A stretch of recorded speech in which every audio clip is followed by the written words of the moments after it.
눈덩이처럼 불어나는 가계부채 문제를 해결하기 위해 정부가 오늘 오랫동안 예고했던 가계부채 관리 방안을 내놨습니다. 가계부채 완화와 실수요자 보호, 이 두 마리 토끼를 모두 잡겠다고 하는데요. 과연 어떤 내용이 담겼는지 금융부 윤다혜 기자와 자세한 이야기 나눠보겠습니다. 윤 기자 나와 계시죠? 네, 안녕하세요. 네, 우선 이번 대책의 핵심 내용이죠. 총부채 원리금 상환 비율, DSR 규제가 가장 중점이 되는 것 같은데 관련 내용부터 설명해 주시죠. 네, DSR 규제는 대출자의 상환 능력에 초점을 맞춰 모든 대출의 연간 원리금 상환액을 연소득의 일정 비율 이하로 억제하는 것을 말합니다. 현재 DSR 규제는 은행 40%, 비은행 60%가 적용 중입니다. 연봉이 5천만 원이라면 총 대출 금액에 대한 1년 동안의 원금과 이자의 합이 은행의 경우 2천만 원, 비은행은 3천만 원을 넘지 않아야 한다는 것입니다. 금융당국은 2023년까지 3단계에 걸쳐 DSR 규제를 확대할 예정으로 현재는 3단계 중 1단계만 7월부터 시행된 상태입니다. 2단계는 내년 7월부터 총 대출액이 2억 원을 넘어서는 대출자, 3단계는 2023년 7월부터 총 대출액 1억 원이 넘는 차주들에 적용하는 내용입니다. 그런데 정부는 이번 대책을 통해 내년 7월부터 단계적으로 도입하기로 했던 차주 단위 DSR 규제 시기를 앞당겨 내년 1월부터 시행하기로 했습니다. 결국 내년부터는 개인이 보유한 모든 가계대출의 합이 2억 원을 초과하게 되면 DSR 규제를 적용받게 되는 것입니다.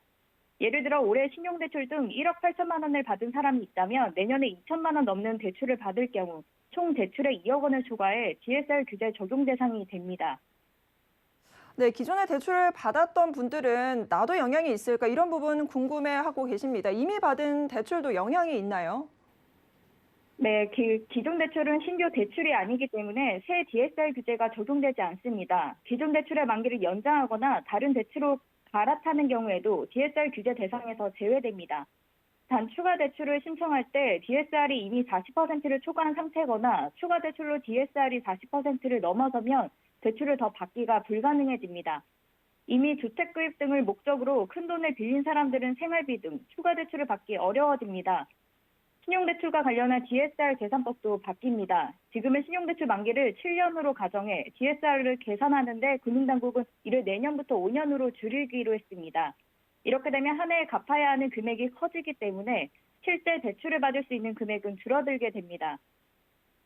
네, 과연 제1금융권도 이 대출 제한에 포함이 되느냐 이런 부분도 지금 이야기가 나오고 있습니다. 제1금융권도 대출 받기가 좀 어려워지는 겁니까?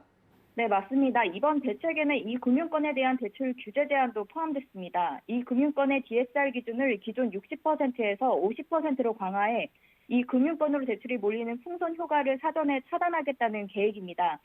대책이 발표되기 전부터 1금융권과 마찬가지로 40%로 강화될 것이라는 얘기가 많았는데요. 금융당국은 이 금융권이 은행권에 비해 대출 취급 유형과 비중이 상이하고 해당 업권을 이용하는 차주 특성, 담보의 성격과 소득 등등에도 차이가 존재해 강화 비율도 차이를 뒀다고 설명했습니다. 그동안 DSR 산정에서 제외됐던 카드론도 앞으로는 포함되며 빌릴 수 있는 대출 규모가 줄어들게 됩니다. 카드론 등 이 금융권을 찾는 서민들의 피해가 우려되고 있습니다.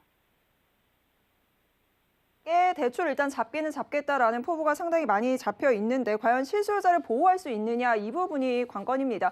전세대출은 가계대출 총량 관리 한도에서 제외가 됐다고는 하는데요. 관련 내용 자세하게 짚어주시죠. 네, 금융당국은 실수요자를 감안해 DSR 적용에 일부 예외를 두었습니다. 올해 4분기 가계대출 총량 관리 한도에도 제외된 전세자금 대출은 DSR 총합에 포함되지 않았습니다.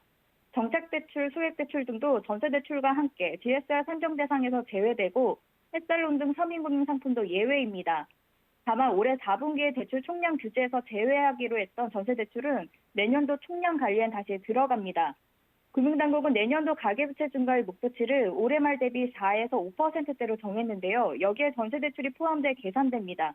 즉 DSR 규제를 적용받지는 않더라도 내년도 대출 취급 상황에 따라 심사는 강화될 수 있다는 것입니다. 금융당국은 이번 대책으로 가계부채 증가세가 안 잡히면 플랜 B를 가동하기로 했는데요.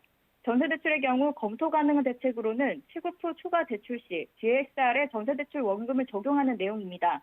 전세대출 보증한도 산정 시 소득 등 상환능력 기준 도입과 전세대출 보증 비율을 인하하는 내용도 있습니다.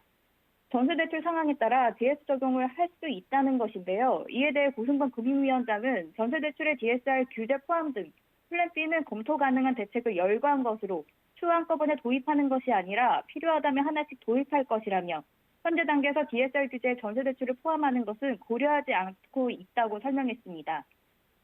네, 윤다희 기자와 함께 이번에 관련 대책 내용부터 좀 짚어봤습니다. 이번에는 향후 전망에 관해서 자세하게 짚어볼 예정인데요.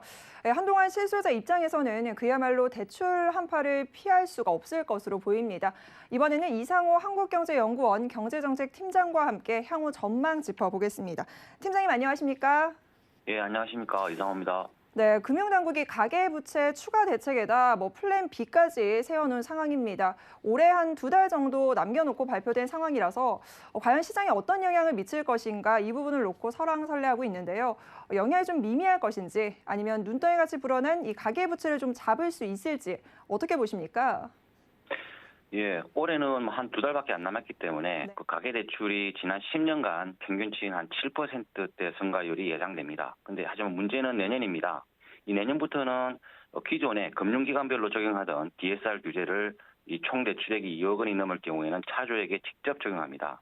이렇게 되면 차주 입장에서는 DSR 비율을 무조건 맞춰야만 하기 때문에 상환 능력의 범위를 벗어나는 신규 대출이 억제됩니다. 이 가계부채 전망과 또 관련해서 DSR 규제와 함께 고려할 중요한 사항이 또 있습니다. 지난 9월 말에 발표된 여신 총량 규제의 강화인데요. 이 금융기관별로 여신 규모를 올해에는 전년 대비 7%대, 내년부터는 4%대로 규제하겠다는 것입니다. 저희 한국경제연구원 분석에 따르면 이럴 경우에 내년에 억제되는 대출 수요는 약 39조 원에서 61조 원입니다. 우리나라 금융부채가 있는 가구가 1,160만 가구인데 이 가구 단위로 환산할 경우에 최대 530만 원의 연간 대출 수요가 억제되는 상당한 효과를 거둘 것으로 보입니다. 또 뿐만 아니라 이 한국은행은 기준금리를 지난 8월에 25bp를 인상했는데 다음 달에 한 차례 더 인상이 확실시됩니다. 그만큼 가계 이자 부담이 크게 증가할 것으로 보입니다.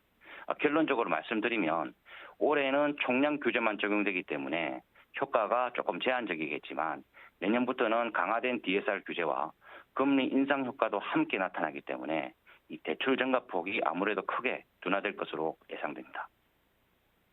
네, 가계 부채도 잡고 실수요자도 보호할 수 있으면 두말토끼를 모두 잡을 수 있으면 가장 좋기는 할 텐데 일단 이야기 좀 들어보니까 저희가 당장 대출 받기는 어려워진 상황으로 풀이가 좀 됩니다.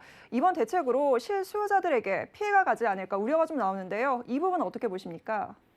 예, 그 가계부채 억제를 위해서 그 금융당국이 지금 전방위적으로 규제를 강화하고 있지만 속도가 너무 빠른 측면이 있습니다. 가계 연체율이 단기간에 상승하고 이 실수요자 피해도 그만큼 발생하는 그런 부작용도 만만치 않을 것으로 그렇게 보입니다. 이 DSR 비율을 금융기관별로 상당히 낮춰놨고 이번에 그 차등도 뒀는데 이렇게 되면 신용등급이 높은 차주들은 은행에서 보험에서 캐피탈, 또 캐피탈에서 상호신용금고 이런 식으로 내려오고 이 금융기관들은 또 총량 규제를 받기 때문에 결국 신용등급이 낮은 그런 그 분들은 그만큼 대출을 받을 수가 없기 때문에 불이익을 볼 수밖에 없는 그런 구조입니다.